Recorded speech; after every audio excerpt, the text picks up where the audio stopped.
Hello বন্ধুরা, আজকে আমরা আলোচনা করব ভ্যান টপ ফ্যাক্টর নিয়ে। সেই সাথে আমরা দেখব নর্মাল মোলার মাস কি, অ্যাবনর্মাল মোলার মাস কি, আর এরই সঙ্গে আমরা দেখব দ্রাবের সংযোজন এবং বিয়োজন মাত্রা কীভাবে পরিমাপ করা হয় ভ্যান টপ ফ্যাক্টরের সাহায্যে। তো প্রথমে আমরা আসি ভ্যান টপ ফ্যাক্টর কী জিনিস তার মধ্যে। আমরা আগেই জানি যে সংখ্যাগত ধর্মগুলির মান আমরা নির্ণয় করতে পারি বিভিন্ন সমীকরণের সাহায্যে, যেমন delta T B equal to K B into M, delta T F equal to K F into M, pi equal to N by V R T. এখানে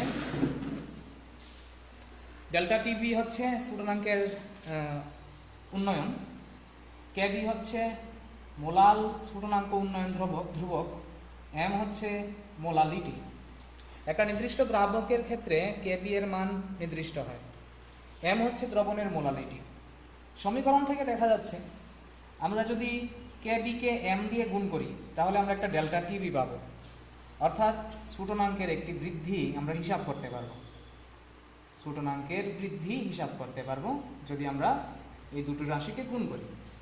সিমিলারলি কে এফ ইন্টু এমকে গুণ করলে আমরা হিমাঙ্কের একটি অবনমন হিসাব করতে পারবো। আর এন বাই ভি ইন্টু আর টি, এই সমীকরণ দ্বারা আমরা একটা অবিশ্রবণ চাপ হিসাব করতে পারবো। এবার তাহলে আমরা এই সমীকরণের ডান দিক থেকে যেই হিসাবগুলি করছি সেই হিসাবের মাধ্যমে, অর্থাৎ যে গণনা করছি, যে ক্যালকুলেশন করছি, সেই ক্যালকুলেশন থেকে আমরা স্ফুটনাঙ্কের বৃদ্ধি মাপতে পারবো, হিমাঙ্কের হ্রাস মাপতে পারবো বা অবিশ্রবণ চাপও মাপতে পারবো। এই কারণে সমীকরণের ডান দিক থেকে আমরা গণনার মাধ্যমে যেই কলিগেটিভ প্রপার্টিগুলি পাবো সেইগুলি হচ্ছে গণনার দ্বারা প্রাপ্ত সংখ্যাগত ধর্ম, অর্থাৎ থিওরিটিক্যাল কলিগেটিভ প্রপার্টি। এইভাবে লেখার নিয়ম নেই, কিন্তু আমি সংক্ষেপে থিওরিটিক্যাল কলিগেটিভ প্রপার্টি লিখে নিয়েছি। আর বাম দিক থেকে আমরা যে সংখ্যাগত ধর্মগুলি মাপবো সেইগুলি কোনো না কোনো যন্ত্রের সাহায্যে আমরা মাপবো, যেমন ডেল্টা টিবিকে আমরা ডেল্টা টিবি এবং ডেল্টা টিএফকে আমরা থার্মোমিটারের সাহায্যে মাপি। যেহেতু এই বাম দিকে যে সংখ্যাগত ধর্মগুলি এগুলি আমরা যন্ত্রের সাহায্যে মাপি, তাই এগুলি হচ্ছে পরীক্ষালব্ধ সংখ্যাগত ধর্ম,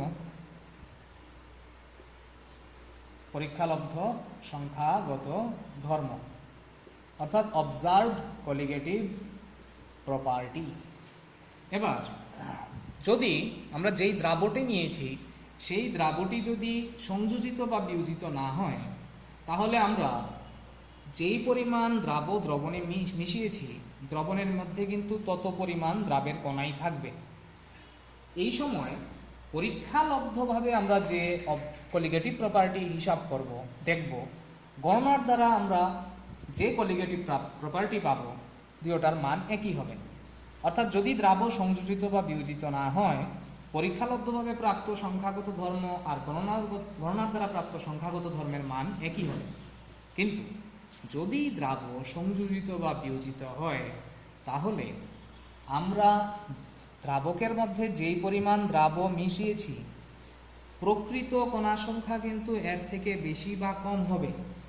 তাই যন্ত্র যেই সংখ্যাগত ধর্মটা হিসাব করবে, এই হিসাবটা হবে দ্রবণে উপস্থিত নতুন কণা সংখ্যার উপর ভিত্তি করে।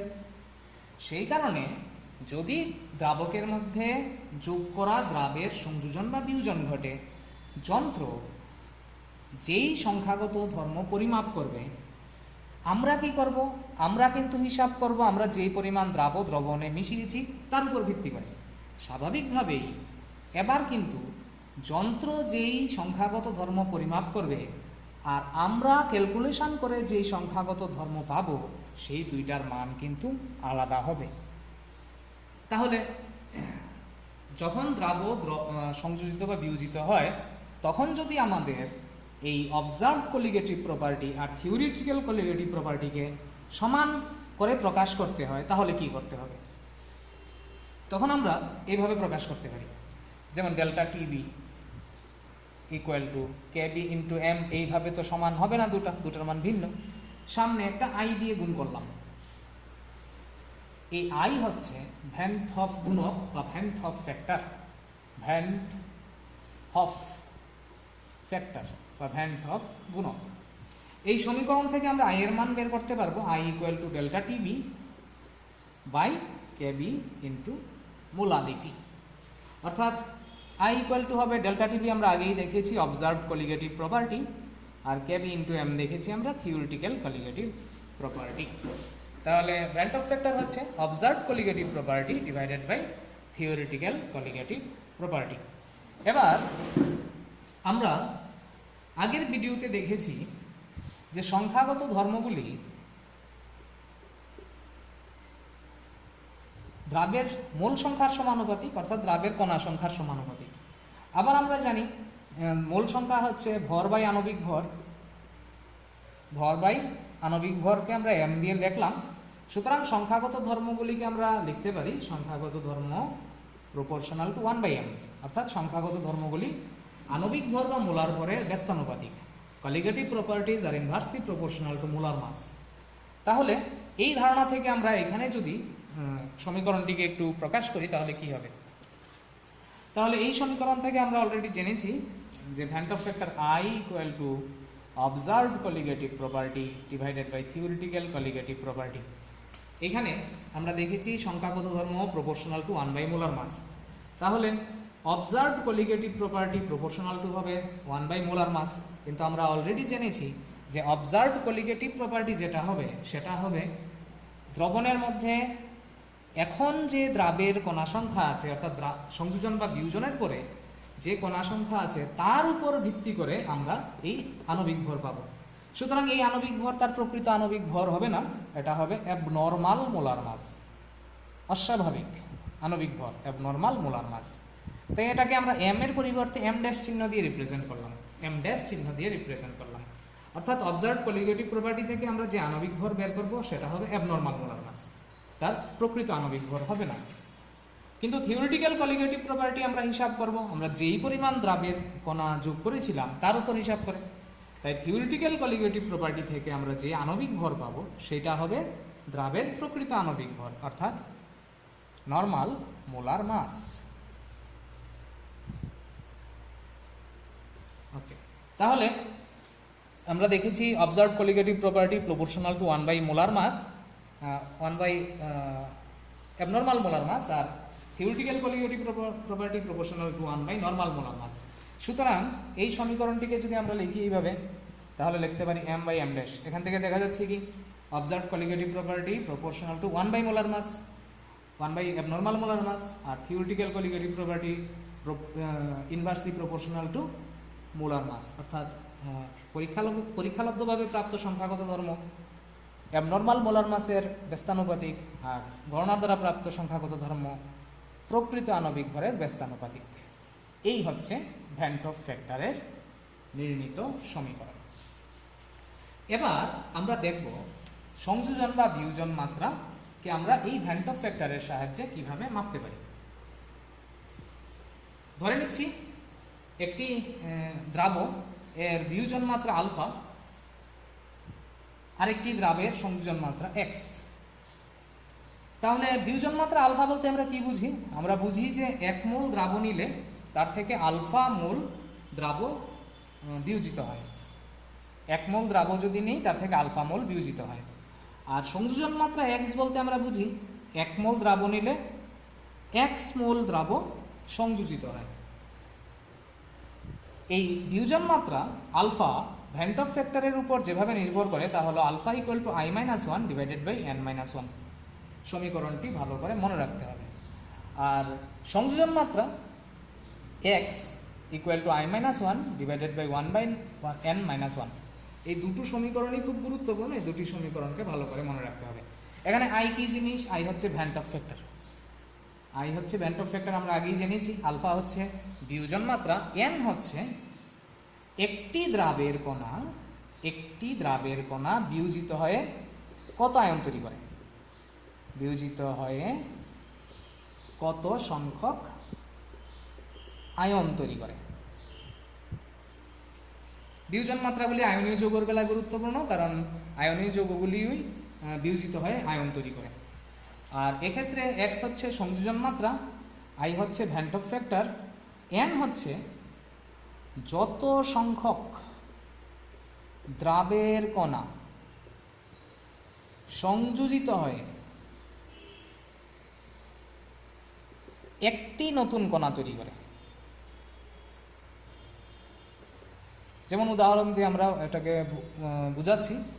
অ্যাসিটিক অ্যাসিড যখন আমরা বেনজিনের মধ্যে মিশাই তখন দুইটি অ্যাসিটিক অ্যাসিড অণু নিজেদের মধ্যে হাইড্রোজেন বন্ডিং তৈরি করে এবং একটি অনুরূপে আচরণ করে। তাই আমরা যদি একটি দ্রবণে বেনজিনের মধ্যে 10টি অ্যাসিটিক অ্যাসিড অণু নিই তাহলে প্রত্যেক দুইটি অ্যাসিটিক অ্যাসিড অণু নিজেদের মধ্যে হাইড্রোজেন বন্ধনের মাধ্যমে এরকম 5টি অণু তৈরি করে রাখবে।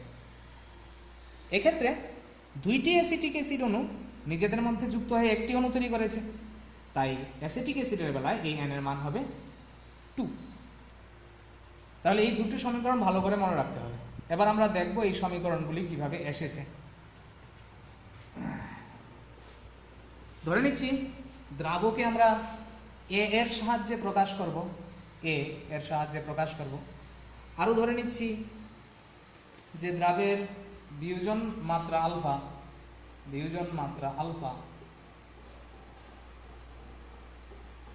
আর একটি দ্রাবের কণা বিয়োজিত হলে n সংখ্যক আয়ন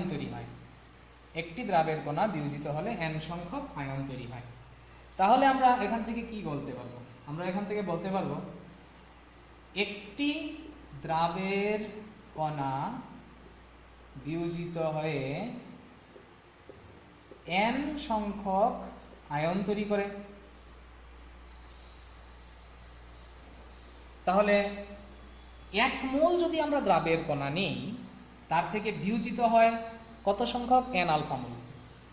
1 মোল দ্রাব নিলে বিয়োজিত হয় n আলফা মোল। 1 মোল দ্রাবণ নিলে বিয়োজিত হবে n আলফা মোল দ্রাবণ। তাহলে নতুন কণা সংখ্যা কত তৈরি হবে? 1 মোল দ্রাবণ নিলে আলফা মোল বিয়োজিত হয়। বিয়োজন মাত্রা আলফা এর অর্থ হচ্ছে 1 মোল দ্রাব যদি আমরা নেই তার থেকে আলফা মোল বিয়োজিত হয়, আর আলফা মোল যদি বিয়োজিত হয় কত সংখ্যক কণা তৈরি হবে? n আলফা সংখ্যক আয়ন তৈরি হবে। যাকে এবার তাহলে বিয়োজিত কণার সংখ্যা হচ্ছে n আলফা মোল। কিছু কণা এমনও রয়েছে দ্রাবের যেগুলি বিয়োজিত হয়নি। আমরা দ্রাব নিয়েছিলাম 1 মোল, বিয়োজন হয়েছে আলফা মোলের, সুতরাং অবিয়োজিত দ্রাব কতটুকু রয়েছে? অবিয়োজিত রয়েছে 1 মোল মাইনাস আলফা মোল। এই যে 1 মোল মাইনাস আলফা মোল এটা হচ্ছে অবিয়োজিত দ্রাবের কণা সংখ্যা, কারণ আমরা নিয়েছি 1 মোল, বিয়োজিত হয়েছে আলফা মোল, সুতরাং অবিয়োজিত দ্রাবের সংখ্যা হচ্ছে 1 মাইনাস আলফা মোল। আর বিয়োজনের ফলে উৎপন্ন হয়েছে n আলফা মোল। সুতরাং এবার দ্রবণে উপস্থিত মোট যে কণা সংখ্যা সেটা কত? তাহলে দ্রবণে উপস্থিত মোট কণা সংখ্যা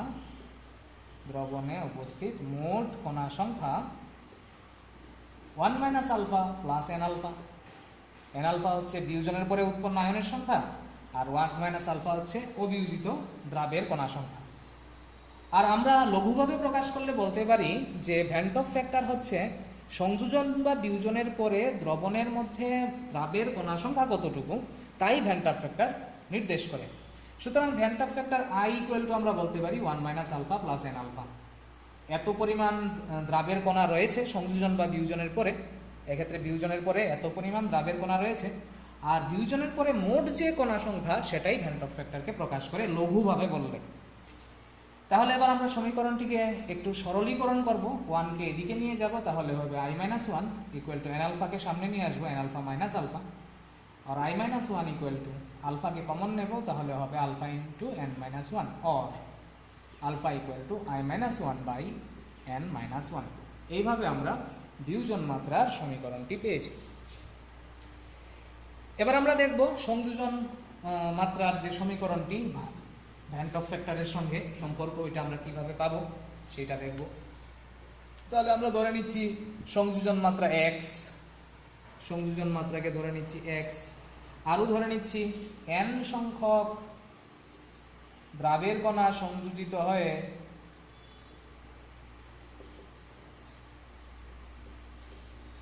একটি কণা তৈরি করে, তাহলে 1 মোল দ্রাব যদি আমরা নিই, 1 মোল দ্রাব যদি আমরা নিই, এখান থেকে আসছি n সংখ্যক দ্রাবের কণা যেহেতু সংযোজিত হয়ে একটি কণা তৈরি করে, তাই একটি দ্রাবের কণা সংযোজিত হয়ে কয়টি নতুন কণা তৈরি করবে? ঐকিক নিয়মের মাধ্যমে 1/n সংখ্যক কণা তৈরি করবে। এবার আমরা যদি 1 মোল দ্রাব নিই, 1 মোল দ্রাব থেকে সংযোজিত হয় কয় মোল? 1 মোল দ্রাব নিলে সংযোজিত হয় x মোল। 1 মোল দ্রাব নিলে সংযোজিত হয় x মোল। সুতরাং সংযোজনের পরে কত সংখ্যক দ্রাবের কণা তৈরি হবে? সুতরাং সংযোজনের পরে 1 মোল দ্রাব নিলে সংযোজনের পরে কণা সংখ্যা হবে কত? একটি কণা সংযোজিত হলে 1/n সংখ্যক কণা তৈরি হয়। সুতরাং x মোল কণা সংযোজিত হলে কণা সংখ্যা হবে x × 1/n মোল। এবার আমরা দেখলাম কি, এটা হচ্ছে সংযোজনের পরে কণা সংখ্যা। আর কিছু কণা তো সংযোজিত হয়নি, সংযোজিত হয়েছে x মোল, মোট কণা নিয়েছি আমরা 1 মোল। তাহলে অসংযোজিত কণা কয়টি রয়েছে? অসংযোজিত কণা সংখ্যা হচ্ছে 1 - x মোল। সংযোজনের পরে কণা সংখ্যা হয়েছে x × 1/n মোল, আর অসংযোজিত কণা হয়েছে 1/x মোল। সুতরাং দ্রবণে মোট কণা সংখ্যা কত? মোট দ্রাবের কণা সংখ্যা হচ্ছে 1 - x + x/n। আর দ্রবণের মধ্যে উপস্থিত দ্রাবের মোট কণা সংখ্যাকেই আমরা ভ্যান টপ ফ্যাক্টর হিসেবে প্রকাশ করতে পারি। সুতরাং আমরা বলতে পারি I van Hoff factor I = 1 - x + x/n। সমীকরণটাকে একটু সমাধান করে আমরা পাবো 1 কে এদিকে নিয়ে যাব, আর I - 1 = x/n কে সামনে নিয়ে যাব, x/n - x, और I - 1 এখান থেকে x কে কমন নেব, x × 1/n - 1, और x = I - 1 divided by 1/n - 1। এভাবে আমরা সংযোজন মাত্রার সমীকরণ পাবো ভ্যান টপ ফ্যাক্টর থেকে। এভাবে আমরা আমাদের সলিউশন চ্যাপ্টারটিকে শেষ করলাম। এবার পরবর্তী ভিডিওতে আমরা অন্য একটি নতুন চ্যাপ্টার নিয়ে আসব।